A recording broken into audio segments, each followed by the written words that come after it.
అనేది నిన్న కూడా అదే కదా గొడ్డల పార్టీ జగన్ నేను అంటుంది అదే. రాజశేఖర రెడ్డిని అట్లా చేశారు. రాజశేఖర రెడ్డి మరణించడం వలన వీళ్ళకి కుదరలు. ఈవెన్ మరణించిన దాని మరణాన్ని కూడా ఏమంటారు, అదేది ఇది పిచ్చుకలు అయిపోయాడు, పిచ్చుకలు గూడులో పోయాడు, అదే కదా ఇప్పటికి కూడా విమర్శించేది వ్యక్తిగతంగానే కదా.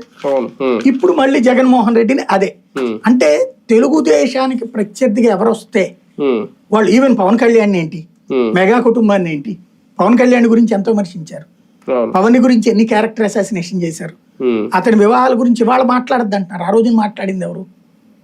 అతని జీవితాన్ని గురించి మాట్లాడింది ఎవరు? అతనికి ఏమీ చేత కాదు అని చెప్పి మాట్లాడింది ఎవరు? అతని వ్యక్తిత్వాన్నం చేసింది ఎవరు? ఆ రోజున ప్యాకేజ్ ఇస్తారన్న పదం వాడింది ఎవరు? గుడు చేయించారన్న పదం వాడింది ఎవరు? పవన్ కళ్యాణ్ చెప్పుకున్నాడు ఇంత ముందు అవన్నీ తెలుగుదేశం వాళ్ళు ప్రచారం చేశారని. మరి క్యారెక్టర్ అసాసినేషనే కదా. కానీ ఈ పదాల మీద, ఈ తిట్ల మీద, అంటే గొడ్డల పార్టీ అన్న ఫ్యాక్షన్, సోషల్ మీడియా ఇన్ఫ్లుయెన్స్ బాగా ఎక్కువ ఉందా? అదే బాబు గారి నోటి నుంచి ఏమన్నా వస్తుందా? బాబు గారు క్రియేట్ చేసే పదమే సోషల్ మీడియా. అవునా? ట్రెండింగ్ పదం వాళ్ళు క్రియేట్ చేస్తారు.